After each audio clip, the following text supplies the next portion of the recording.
এই দুজন মানুষ একে অপরকে তাদের গোটা জীবনে কখনো দেখেনি। দেখা করে ভালো লাগলো আর ভাই। প্রত্যেকদিন তোমরা সার্ভাইভ করার পরে আমি তোমাদেরকে $10,000 করে দেবো। আশা করি তোমার কাছে অনেক টাকা আছে, আমরা এখানে অনেক দিন থাকবো। এই এবার ক্যামেরাটা বন্ধ করো আর চলো আমার সাথে। ঠিক আছে। তোমাদেরকে গুড লাক। তোমরা দুজনেই কিন্তু মাল্টিমিলিয়নার হতে পারো। আমরা এখানে অনেক দিন থাকবো, তুমি গরিব হয়ে যাবে। আমি হেজ। আমি গ্রিস। দেখা করে ভালো লাগলো। গ্রিস হ্যাঁ। ঠিক আছে, এখন থেকে আমরা বেস্ট ফ্রেন্ড আছে। যতদিন আমরা এখানে থাকবো। আজ থেকে এরা রোজ $10,000 করে পাবে, কিন্তু ওরা কোথায় গিয়ে শেষ করবে তার কোনো লিমিট নেই। আর তার মানে হলো ওরা জিততে পারে আনলিমিটেড ডলার। ভাই আমরা এখানে থাকতে থাকতে কোটিপতি হয়ে যাব। আমরা একটা ক্যাম্পিং স্পট খুঁজছি, সেখানে আগুন জ্বালাবো, রাতটা কাটাবো। আমাদের মনে হয় এখানেই ক্যাম্প করা উচিত। বাকি রাতটা ওরা কাঠ জোগাড় করলো আর ওদের জিনিসপত্রগুলো দেখলো। আমাদের কাছে এখন প্রায় 5 দিনের মতো খাবার রয়েছে, আর রয়েছে 2 জলের বোতল। এখানে বেশ কিছু জামা কাপড়, ওয়ার্ম জ্যাকেটস রয়েছে, আর বুম, একটা ফায়ার স্টার্টার। দেখা যাক এটা দিয়ে আগুন জ্বালাতে পারি কিনা। ও এই তো এখন একটু ভালো লাগছে। চলো এই পাইনের ছাল দিয়ে বেড বানাই। এটা অতটা কমফোর্টেবল নয়, কিন্তু অন্তত ঠান্ডা থেকে আমরা বাঁচবো। আমরা বেঁচে আছি। 2 নম্বর দিন। আর পরের দিন সকালবেলা আমি ওদের প্রথম $10,000 দিলাম। তোমরা প্রথম রাতটা কেমন কাটালে? খুব ঠান্ডা ছিল। 24 ঘন্টা কেটে গেছে আর আমি কিন্তু $10,000 নিয়ে আসিনি। তোমরা জানতে চাইবে না কেন? হ্যাঁ, জিজ্ঞেস তো করতেই হবে, তাই না? ওকে, একবার উপরের দিকে তাকাও। ও মাই গড! প্রত্যেক 24 ঘন্টা অন্তর আমরা প্লেন থেকে নিচের দিকে $10,000 করে ফেলবো। এই দেখো $10,000। একটা প্যারাসুট ব্রিফকেসে। যাও ওটা ধরো, গিয়ে ধরো, ধরো ওটা। ভাই এটা তো পাগলামো। ভাই আমরা এই ভিডিও শেষ হতে হতে বড় লোক হয়ে যাব। আর ওই টাকাগুলো ছাড়াও আমি তোমাদের একটা ফ্লেয়ার গানও দিচ্ছি। এটা আকাশে শুট করলে এই চ্যালেঞ্জটা শেষ হয়ে যাবে আর তোমরা টাকাগুলো নিয়ে বাড়ি চলে যেতে পারবে। আচ্ছা আমরা এখানে থাকবো কতদিন? 1 বছর মানে 3.6 মিলিয়ন হলে দারুণ হয়। ঠিক আছে, তাহলে আমাদের প্ল্যান 1 বছর থাকা। এটা দুভাগ করে নিচ্ছি, এটা ঠিক আছে। তোমার, এটা আমার। আমরা এখন আর এটা ফায়ার করতে পারবো না। কিন্তু ভিডিওতে পরের দিকে ওদের প্ল্যান ঠিক মতো কাজ করলো না। আমার আর ভালো লাগছে না, আমাকে ফ্লেয়ার গানটা চুরি করতেই হবে। এটাকে যদি আমি শুট করি তাহলে আমি বাড়ি ফিরতে পারবো। তুমি যদি এই ফ্লেয়ারটা ফায়ার করো তাহলে আমি কিন্তু তোমাকে শেষ করে দেবো। তাহলে তুমি বড়লোক হওয়ার জন্য তৈরি? একদম। তৃতীয় রাত্রে ওদের মাটিতে শোবার কারণে ঠিক মতো ঘুম হয়নি। পরের 10,000 পাবার পরে ওরা নিজেদের শেল্টার বানাতে শুরু করলো। আমি আমার জ্যাকেট ইউজ করে পাইনের ছালগুলো নিয়ে যাচ্ছি শেল্টার বানাবার জন্য। আমি এই মেটাল পিসটা এখান থেকে কুড়িয়ে পেয়েছি, আর আমার মনে হয় এটা দিয়ে শেল্টারের ছাদটা ভালো তৈরি করা যাবে। লেয়ার 1 তৈরি হয়ে গেছে। বুম! এই জায়গাটা আমাদের এখন কাজ করতে হবে। এখানে তোমরা দেখতেই পাচ্ছ স্ট্রাকচারাল পোলস আছে। আমরা প্যারাসুটস এবং তার দড়িগুলো ব্যবহার করব যাতে আমাদের শেল্টারটা বৃষ্টি থেকে বাঁচতে পারে। সবাই ভাবছে আমরা হয়তো আমার জন্যই এই চ্যালেঞ্জটা হেরে যাব, কিন্তু এই টাকাটা আমার বাচ্চাদের ভবিষ্যতে কাজে লাগবে। চতুর্থ দিনে ওরা পানীয় জল খুঁজতে বের হলো। দেখো ওদিকে একটা জলাশয় রয়েছে। আমার মনে হচ্ছে এটা বয়েল করে খাওয়া যায়। হ্যাঁ, আমাদের কিন্তু একটু কেয়ারফুল থাকতে হবে। এই জলে কিন্তু প্রচুর ব্যাকটেরিয়া আর প্যারাসাইট আছে। জলটার টেস্টটা কিন্তু বেশ ভালো। এবার আমরা ঘুমোবো। আশা করছি গ্রিজ আমাকে জড়িয়ে ধরে শোবে, কারণ বাইরেটা খুব ঠান্ডা। এটা আমাদের 3 নম্বর দিন যেখানে আমরা 2 ঘন্টা ঘুমোতে পেরেছি। আর এখানে সত্যি খুব ঠান্ডা। আর এখন যদি বৃষ্টি হয় তাহলে হসপিটালে ভর্তি করতে হবে। কিন্তু আমি এটা $10,000 জন্য করব। তখন ওখানে তাপমাত্রা সহ্য ক্ষমতার বাইরে ছিল না। আমাদের খাবার দাবার প্রায় শেষ হয়ে আসছে। গ্রিজ এটাকে বলছে উপোস, যেটা খাবার পুড়িয়ে যাওয়ার থেকে শুনতে ভালো। কয়েকটা দিন পরে ওদের খাবার নিয়ে খুবই সমস্যায় পড়তে হয়েছিল। আমরা আজকে সকালে 1 পিস বিফ জার্কি খেয়েছি। জিমি আমাদের 5 দিনের মতো খাবার দিয়েছিল, কিন্তু আজকে 9 নম্বর দিন। এগুলো গ্রিন ব্রায়ার লিভস। গ্রিজ বলেছে এগুলো নাকি খাওয়া যায়। এটা একদম ক্লিয়ার ছিল যে এখন ওদের খুবই খিদে পেয়েছিল। তাই আমি 10 নম্বর দিনে ওদের জন্য একটা সারপ্রাইজ নিয়ে গেলাম। ওরা অফিশিয়ালি 10টা দিন কাটিয়ে ফেলেছে। পেরেছি ভাই। এই নাও তোমার ব্রিফকেস। হ্যাঁ। আর এখন চলে যেও না, কারণ চ্যালেঞ্জটা এবার ইন্টারেস্টিং হতে চলেছে। হেলিকপ্টারটা এদিকে নিয়ে এসো। ও ভাই, ঠিক আছে, আমি এবার এক্সাইটেড হয়ে পড়ছি। 10 দিন সেলিব্রেট করার জন্য আমি তোমাদেরকে প্রথম অফার দিতে চাই। আমি জানি তোমরা পাতা খেয়ে ক্লান্ত হয়ে পড়েছো, তাই আমি তোমাদের জন্য 10 দিনের খাবার এনেছি, যেমন অনেক মশলা, 2টো টার্ফ আর মাছ ধরার জন্য যা যা প্রয়োজন। তোমরা যা জিতেছো তার মধ্যে থেকে $50,000 দিলে তবে এগুলো পাবে। তোমার বিফ জার্কি চাই? এখন খাবে না কিন্তু? বিনস গুলো কেমন ভালো? ও একদম।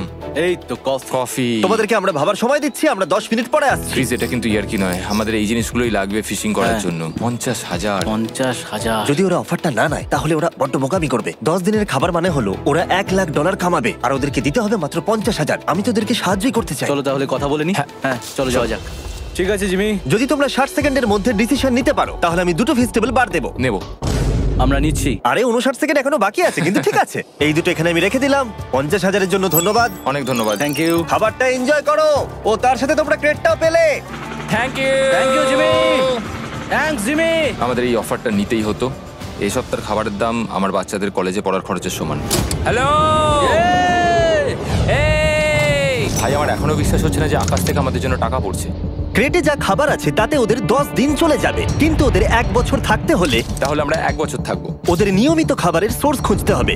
আপনারা সবাই নিশ্চয়ই ভাবছেন যে আমরা কেন মাছ ধরছি না। আসলে সামনে যে জলাশয়টা আছে সেখানে কোনো মাছ নেই। আমাদের একটা প্রবাহিত জলধারা চাই যেখানে আমরা মাছ ধরতে পারবো। আর হেজ যখন ওর বাচ্চাদের ব্যাপারে নালিশ করছিল, আমার 2 বছরের বাচ্চাটাও যে খুব ভালো ঘুমোয় তা নয়। তখন এটা হলো। আমি ভাবছি বাবা হয়ে এটা কি? এটা একটা নদী, এটা কোনো জলাশয় নয়, এটা একটা প্রবাহিত জলধারা। এখানে মাছ থাকবেই। আরে ভাই এদিকে দেখো, এখানে একটা ডক মতো করা রয়েছে। এটা কিন্তু ফুড আর শেল্টারের জন্য একটা পারফেক্ট জায়গা। আর কয়েকটা দিন পরে ওরা ভয়ানক ঝড় বৃষ্টির সম্মুখীন হলো। বৃষ্টি অ্যাটলিস্ট এখন আমাদের $1,00,000 হয়ে গেছে। ওরা ঠিক করলো ওদের শেল্টারটাকে তুলে নিয়ে যাবে, যেখানে জলের নতুন সোর্স পেয়েছিল। Good morning Greece. তুমি সবসময় আমার আগে কি করে উঠে পড়ো? আমরা মরা গাছে কাঠ সংগ্রহ করছি যাতে আমরা স্ট্রাকচারটা ঠিকঠাক দাঁড় করাতে পারি। তারপর আমরা এগুলোকে এ ফ্রেম শেপে ব্যালেন্স করাবো আর লেন্থটা বুঝে বাকিটা কেটে নেবো। আমায় ক্ষমা করো। না ঠিক আছে, আমি তোমার পড়ে যাওয়াটা আটকাতে পেরেছি। ক্ষমা করো। যাই হোক, হয়তো ওদের শুরুটাই ভুল ছিল, কিন্তু যখন ওরা স্ট্রাকচারটা তৈরি করে ফেললো, পরের গোটা দিনটা ধরে ওরা ওদের শেল্টারটাকে আরো মজবুত করলো। ওরা একটা ডকও তৈরি করলো নদী থেকে মাছ ধরবার জন্য। ডক তৈরি হয়ে গেছে দারুণ হয়েছে। আর আমরা এখন এখান থেকে মাছ ধরতে পারবো। ভালো না? হ্যাঁ বলেইছিলাম। কিন্তু সব থেকে কঠিন ব্যাপার ছিল স্লিপিং ব্যাগ ছাড়া এই ভয়ঙ্কর শীতের মধ্যে ঘুমানো। রাতে খুব ঠান্ডা পড়ছে, হাত পা ঠান্ডা হয়ে যাচ্ছে। স্লিপিং ব্যাগের দরকার ছিল। তাই আমি জানতাম আমার পরের অফারটা কি হতে চলেছে। আজকে 20 নম্বর দিন, আর ওরা আরো ঘন জঙ্গলের ভিতরে চলে গেছে, তাই আমরা বোটে করে যাচ্ছি। তুমি কি ওই দিক থেকে কোনো আওয়াজ শুনতে পাচ্ছ? কি বললে তুমি? কোনো বোট আসছে? যে কোনো সময় আমরা ওদেরকে খুঁজে পেয়ে যাব, আর ওদেরকে একটা মজার অফারও দেবো। কেমন আছো তোমরা? হাই জিমি, কেমন আছো? দুটো কথা, প্রথমত প্লেন গেছে মেইনটেনেন্সে, তাই আমি টাকাটা নিজের হাত দিয়ে দিচ্ছি। আরে, ঠিক আছে, ঠিক এই আছে। তোমার $10,000। এখন তোমরা টোটাল জিতে নিয়েছো $1,40,000। দ্বিতীয়ত তোমাদের জন্য আরেকটা অফার। অফারটা দেখাও, ঢাকনাটা খুলে ফেলো। এই তো, ও তোমরা আমাকে $10,000 দিতে পারো এই রেড স্লিপিং ব্যাগের বিনিময়ে, অথবা $50,000 এই দুটো স্লিপিং ব্যাগের জন্য। কি? দুটো নেওয়ার জন্য 5 গুণ বেশি দিতে হবে? আরে ভাই, এটা কি একবার দেখতে পারি? হ্যাঁ, একবার তো খুলে দেখা উচিত। দেখো তোমরা।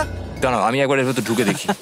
এই স্লিপিং ব্যাগগুলি আমরা আন্টার্কটিকাতে ব্যবহার করেছিলাম। ওয়েদার ফোরকাস্ট পরের সপ্তাহে খুব ঠান্ডা পড়বে, আচ্ছা। তাই তোমাদের একটা অন্তত কেনাই উচিত। আমাদের চ্যালেঞ্জটা শুরু হওয়ার সময় থেকে আজ পর্যন্ত সেভাবে আমাদের কাছে কিছুই নেই। আমরা এটাতে অভ্যস্ত হয়েছি। আমাদের কাছে এখন বেডিং আছে, পাইন স্ট্র আছে। সত্যি বলতে আমরা খুব ভালো করছি এই ঠান্ডাতেও। আমি তো স্লিপিং ব্যাগ চাই, কিন্তু এই $50,000। আমি অ্যাকচুয়ালি আমার বউয়ের থেকে গ্রিজের বেশি কাছে শুই, তো আমি একটু মজা করছি না। তার মানে তোমরা দুটোই নেবে না বলছো?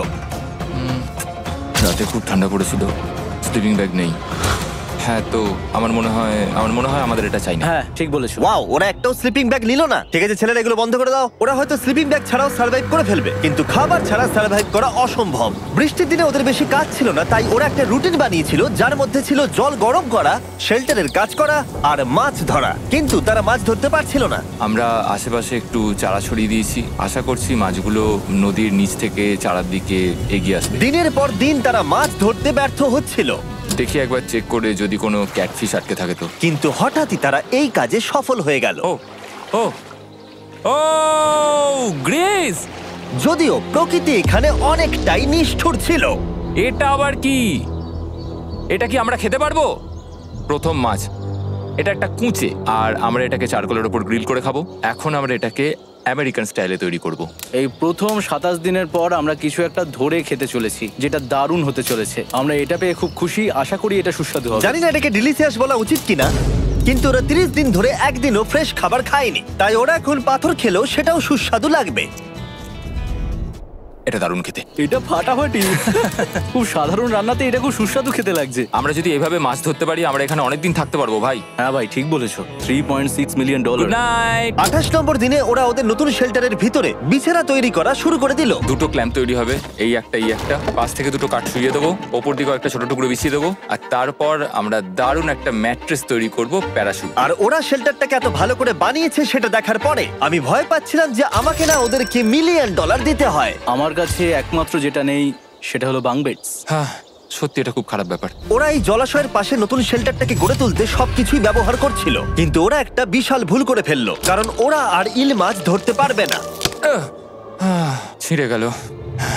আমি আমার সদ্য জন্মানো বাচ্চার থেকে বেশি দিন এই জঙ্গলের ভেতর কাটিয়ে ফেললাম। এছাড়াও আমার একটা 2 বছরের ছেলে রয়েছে, আমার বউ একা রয়েছে। বাচ্চাগুলোকে কি করে বোঝাবে যে বাবা কাজে গেছে? সে কথা বলতে পারবে না, কল করতে পারবে না, দেখা করতে পারবে না। মনে হচ্ছে ওরা এবার কিছু একটা অফার দেবে। আচ্ছা, আমাদের এখন ঠিক কি কেনার প্রয়োজন আছে? আমাদের ফায়ারউড পেতেই অনেকটা সময় চলে যায়। যদি ওরা ফায়ারউডের অফার দেয় তাহলে আমাদের পক্ষে খুব ভালো হবে। এর জন্য আমি $10,000 দিতে পারি। আমরা এখন জঙ্গলের একেবারে মাঝখানে আছি, এমনকি আমি জানিও না এখন আমি কোথায় আছি। ঠিক আছে, কেমন আছো তোমরা? ভালো আছি ভাই, তুমি দারুণ। কেমন আছো? 1 মাস এখানে সার্ভাইভ করার পুরস্কার হিসেবে আমি তোমাদের জন্য একটা দোকান এনেছি। ও। ওকে। আমরা তোমাদের ব্লগ ফুটেজ দেখে তোমাদের যা প্রয়োজন সেগুলোই এনেছি, যেমন ফায়ারউড, একটা শোভেল, রান্না করার জিনিসপত্র, বেডিং, এমনকি বই আর বোর্ড গেমসও। এগুলোর খুব বেশি দাম নয়, কিন্তু আমি নেব $10,000 করে। ও ভাই, এটা তোমাদের স্টোর, তোমরা শপিং করতে পারো। ঠিক আমাদের আছে। কাছে $2,40,000 রয়েছে। কিছু দেখা যাক। এগুলো কি? ওগুলো মশারি। ও, আমরা প্যারাশুট দিয়ে করে ফেলেছি, এটা দরকার নেই। হ্যামক্স গুলো কেমন? আমার হ্যামক্স ভালো লাগে, কিন্তু আমরা এখনো প্যারাশুট দিয়ে বানানোর চেষ্টা করিনি। গ্রিজ, আমাকে বলো তো, প্যারাশুট দিয়ে তোমরা কি বানাতে পারবে না? সবকিছু। ঠিক আছে, তোমাদের কি ফায়ারউড চাই? কতটা এটা তো- কাট দেবে তুমি? ওই ওখানে যতটা রাখা আছে। যদি আনলিমিটেড ফায়ারউড দাও তাহলে আমরা কিনবো। আমি ওদেরকে প্রয়োজনীয় সব জিনিসই অফার করেছিলাম, কিন্তু তাও ওরা কোনো জিনিসই নেয়নি। এবার আমার মনে হচ্ছিল ওরা হয়তো নেভির কেউ বা সার্ভাইভাল এক্সপার্ট। তোমরা এখান থেকে যা খুশি কিনতে পারো। তোমরা 10,000 করে প্রতিদিন পাচ্ছ, তাহলে 10,000 দিয়ে কিনবে? না, আমরা কিনবো না। ঠিক আছে। 1000 বছর ধরে আমি এটা ভেবেই যাব যে কেন ওরা এগুলো নিল না। পরের বার আমি তোমাদের টাকা নিশ্চয়ই খরচ করাবো। ঠিক আছে, আমরা অপেক্ষা ঠিক আছে করব। ভাই, চলো দেখা হচ্ছে।